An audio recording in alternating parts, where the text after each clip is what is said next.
정말 많은 분이 저한테 어떻게 그렇게 우울하지 않을 수가 있냐고, 그저 밝고 긍정적인 것 같아서 너무 신기하다. 나라면 우울증을 겪었을 것 같은데. 이런 말씀을 많이 해주셨는데요. 저도 우울할 때 한없이 우울합니다. 절망적이고 낙담할 때도 많아요. 지금도 힘차게 이야기하는 것 같잖아요. 강연을 할 때도 더 세게 크게 말하고 싶은데 제 목소리가 귀에서 울리니까 강연이 너무 좋으면서도 강의가 끝나고 나면 우울해요. 그리고 후각장애를 겪게 되었잖아요. 후각상실로 저는 밥이 그냥 아무 맛이 느껴지는 게 아니라 다 느끼하고 역겨워요. 그리고 저는 지금 평생 약을 먹어야 하잖아요. 그 약에 있는 성분 때문인지 임신을 너무 하고 싶은 저인데, 아이를 가지고 싶었던 저인데, 그렇게 머리를 하루 다친 그날의 충격으로 계속 약을 먹으니까 임신을 하면 기형아를 낳을 확률이 크대요. 그래서 지금 임신도 저는 할 수가 없고요. 다치기 이전의 저와 지금의 저를 계속 비교하는 거예요. 뿐만 아니라 저는 저보다 잘 나가는 사람들, 막 성공한 사람들, 그런 사람과 또 저를 비교를 해요. 질투해요. 그래서 순식간에 갑자기 그 하루는 우울하고 침울해서 아무것도 하고 싶지가 않더라고요. 숨고 싶어지는 거예요. 그럼에도 불구하고 저는 빠르게 그 우물에서 헤엄쳐 나올 수 있는 저만의 방법이 있는데요. 오늘 그 비법을 알려드리려고 합니다. 조금이나마 도움이 되었으면 좋겠습니다. 이 노트를 보시면요, 제가 글을 잘 쓰라고 알려드리는 게 아니라요, 그냥 막 쓰라는 거예요. 마구마구. 못 써도 돼요. 아니, 못 써야 해요. 나의 생각을, 나의 심정을, 감정을 일단 글로 막 쓰는 건데요. 제가 정말 좋아하는 이동진 평론가님께서도 이렇게 말씀하셨어요. 생각이라는 게 글을 안 쓰면 아예 조직화되지 않고 생각 자체가 나오질 않아요. 그런 상황에서 글을 쓸 때 자기 자신을 돌아보게 되고 생각을 버리게 되거든요. 이 조그만한 노트는 제가 가방에 가지고 다니면서 일단 무작정 쓰고 보는 거예요. 이렇게 글씨 보세요. 막 쓴 것 같죠? 좀 마음이 많이 슬프고 울적한 날에 저만의 어떤 분노나 기쁨, 즐거움, 열받는 날에도 저는 이 감정 노트에다가 조금씩 저의 감정을 남겨놨어요. 그 중에서도 제가 구독자님들에게 추천하고 싶은 게 바로 이 미래 일기인데요. 미래에, 아니면 짧게 다음 달에, 내년에 나에게 있었으면 하는 나의 목표, 꿈, 그거를요 미리 쓰는 거예요. 다 이루어졌다고 생각을 하고요. 이미 다 이루어진 일을 내가 일기장을 쓰듯이, 일기를 쓰듯이 오늘에 집중하기 싫은 날 있잖아요. 저는 그래서 그럴 때마다 제가 바라는 내일이다, 한 달 뒤다, 1년 뒤다, 그때를 생각하면서 이루어진 것처럼 써요. 정말 신기한 건 뭔지 알아요? 제가 2024년 6월 9일에 미래 일기를 썼어요. 드디어 제바시와 유키즈 촬영을 하게 되어 믿기지가 않았다. 앞으로도 어딘가 아프거나 힘든 사람에게 희망과 용기를 주고 싶다. 이 일기를 6월 9일에 썼거든요. 신기한 건 6월 9일에 쓴 이 미래 일기에다가 그래서 더 덧붙여서 쓴 거예요. 2024년 10월 2일 대바시 강연을 하게 되었다. 제가 쓴 미래일기가 이뤄져 나갈 때 너무 짜릿하고요. 꿈이라는 게 있으니까 조금 더 씩씩하고도 힘차게 살아가는 힘이 생긴다는 걸 미래일기를 쓰면서 느꼈어요. 더 웃긴 건 세바시 강연 나간 뒤로 세바시 영상이 유튜브에 올라오기도 전에 제가 썼던 미래일기입니다. 세바시 강연에서 조회수가 500만, 600만, 700만으로 오르고 있다. MBC 강연자들 조회수가 900만이라니. 역대급 반응과 조회수가 일어나고 있다. 온리 스타 크크크. 이렇게 미래 얘기를 썼는데요. 보신 분들은 아시죠? MBC 강연자들 조회수 4만 몇천 나왔고요. 세바시 강연은 40만 정도 나왔는데요. 조금 슬프지 않느냐고 여쭤볼 수도 있는데요. 슬프다기보다는 제가 가진 현실이나 아픔을 극복하지 않고 조금 더 꿈꾸는 방향에 초점을 맞추니까 내심 즐거워요. 조회수가 조회수인가요? 그 조회수 1이 저는 한 사람의 마음과 생각과 한 사람의 목숨을 제가 마주하고 있다고 생각을 하거든요. 위라크 형님의 책에도 그런 말이 나와요. 조회수 1회를 단순히 조회수로 생각하지 않는다. 한 사람의 목숨을 살렸다. 이렇게 생각을 하시더라고요. 그거를 저도 바로 본받은 거고요.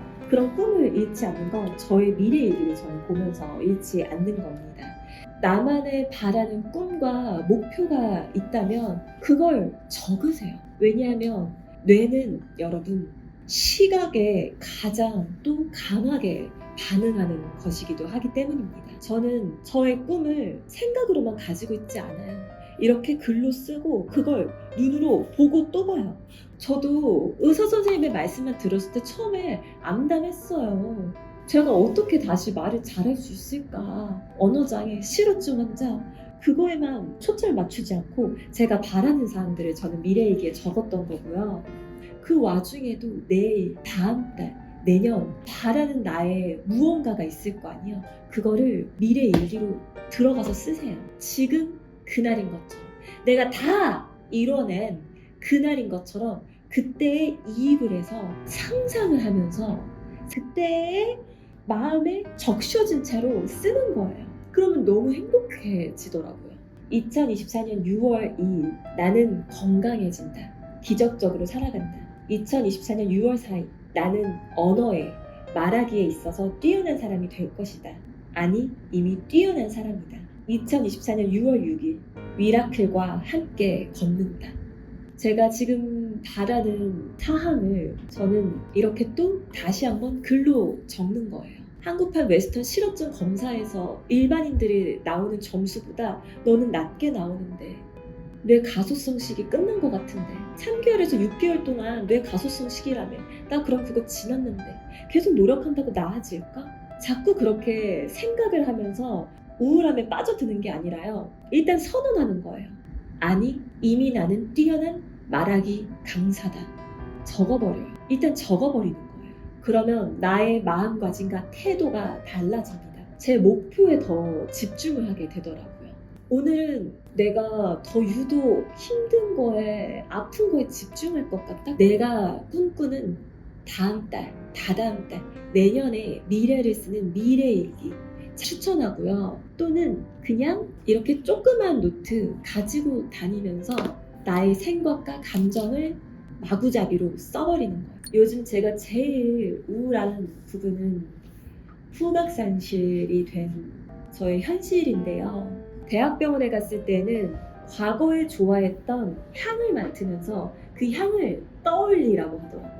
향이 잘 맡아지지 않아도 상상하면서 그 향을 맡으라고 했어요. 실제로 이 후각을 되찾는 게 굉장히 미미한 편이에요. 입맛이 없으니까요. 진짜 밥 먹다가 울기도 하고요.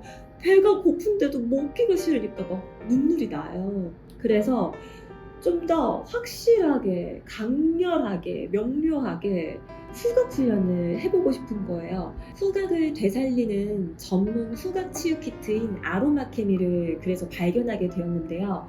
먼저 일단 후각 훈련 방법 또한 달랐지만요. 제가 가장 마음에 들었던 건 바로 일기 키트였습니다.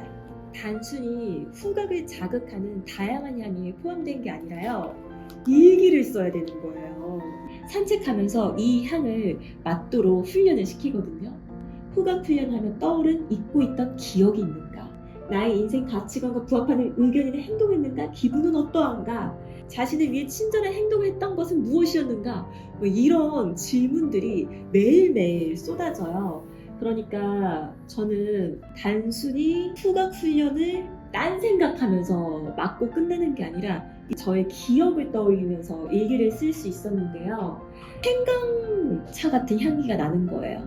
그러면 그냥 생강차다 이러고 끝냈을 텐데요. 지금은 후각 훈련하며 떠오른 잊고 있던 기억이 있는가 이거를 작성해야 되니까 생강차? 내가 행정승무원으로 근무할 때 몸이 안 좋은 날마다 생강차를 마셨던 그날이 떠오른다 이렇게 적었고요. 그리고 또 냄새를 맡는데 약간 젓갈? 솥밥에서 나는 냄새 같은데 아빠랑 퓨전 양식 가게에서 유일하게 맛있게 먹은 전복 솥밥이 생각난다. 그리고 또 제 친구들이나 가족은 하나의 향을 맡으면 바디로션 향 같은데 이렇게 얘기하고 끝인데요. 저는 자꾸만 기억을 떠올려야 되니까요. 아나항공 승무원일 때 미국으로 비행을 자주 간다. 그때 미국에서 놀러 갔던 엄청 큰 공원이 떠올랐고 동시에 내가 좋아하던 몰이 생각났다. 그 몰에서도 제가 자주 구매했던 게 바디로션이었거든요. 왜냐하면 비행하면은 기내가 엄청 건조하잖아요. 그때 사용하기 좋은 게 바디로션이었거든요. 이 아로마 케미에서 단순히 향을 맡아요. 향을 상상하세요. 그러고 끝내는 게 아니라 일기장을 써야 되는 노트를 줬잖아요. 어쩔 수 없이 기억을 떠올리면서 계속 일기를 쓰다 보니까 제가 생각도 못한 부분을 끄집어내서 쓸 수 있어서 좋았어요. 그런데 왜 아로마 케미에서는 이렇게 후각 훈련하는데 왜 일기 키트를 쓰라고 할까요? 후각 훈련을 하는데 기록을 하게 남기는 습관이 다른 데서 오는 게 아니라 바로 뇌에서 오는 거였어요. 왜냐하면 후각은 단순한 감각이 아닙니다. 우리 뇌에서 감정을 담당하는 변형계와 연결이 되어 있어서요. 후각은 기억, 심리적인 안정과 깊은 연관이 있거든요. 그래서 이 아로마 케미에서는 이 냄새를 맡고 기억을 다시 떠올리는 과정을 통해서 단순히 냄새를 맡는 것이 아니라 뇌신경을 다시 활성화시키는 건데요. 이는 신경과학에서 증명된 뇌 가소성 원리에 기반을 둔 훈련법이더라고요. 이를 정기적으로 진행하면 후각 기능을 되찾을 가능성이 높아지고 감정의 균형을 회복하는 데에도 도움이 됩니다. 그리고 이 일기 키트 역시 단순한 일기 키트가 아니라 자신의 감정을 정리하고 우울한 감정을 치유할 수 있도록 도와주는 질문들이 포함되어 있어요. 저는 이 아로마 케미 키트가 정말 좋았던 이유 중 하나가 단순히 향을 맡고 끝내는 게 아니라 휴대성이 너무 좋아요. 차를 타고 이동할 때 그리고 또 제가 강연하러 지방에 갈 때도요. 파우치에다가 후각 치유 키트를 넣어서 가지고 다니고요. 그리고 틈 날 때마다 카페에서도 향을 맡으면 좋고 더 좋은 건 밥을 먹을 때도 사실 이전에는 밥이 계속 맛이 없어서 안 먹어 버릇했는데요. 후각 치유 키트에서는 좋은 향이 많이 나요. 그럼 전 밥을 먹기 전에 이 향을 먼저 맡아요. 그리고 또 밥을 먹어요. 그렇게 먹는 거에 도전을 하게 되더라고요. 이전에 제가 쓰던 이 통에 있는 거는 사실 가지고 다니면서 맡기에는 참 애매하잖아요. 그래서 저처럼 후각상실로 또는 후각신경 세포 손상으로 또 코로나 이후에 어려움을 겪고 계신 분들이 가지고 다니면서 맡기에 정말 좋은 후각치유 키트입니다. 이런 소중한 경험을 바탕으로 제가 아로마 케미와 특별한 협업을 진행하게 되었습니다. 2월 14일부터 3월 14일까지 단 28일간 최대 30% 할인된 우작가 프로모션가로 후각치유 프로그램을 만나보실 수 있어요. 우작가가 인정하는 멘탈 관리템 진심으로 추천합니다. 자세한 내용은 영상 고정 댓글 확인해주세요. 2025년 다들 자기 자신만의 목표가 있을 텐데요. 그리고 그 목표를 이루기 위해서 하루하루 열심히 살다 보면 또 한순간 우울함이 찾아오기도 하죠. 그럴 때마다 넋을 놓으려고만 하지 마시고요. 내 감정과 내 기억을 글로 쏟아내셨으면 합니다. 전 포기하지 않을 거예요. 조금씩 하루하루 앞으로 걸어갈 테니까요. 구독자님들도 저랑 같이 우리 손잡고 한 걸음 한 걸음 걸어갔으면 좋겠습니다. 우리 같이 손잡고 걸어가요. 그럼 또 만나요.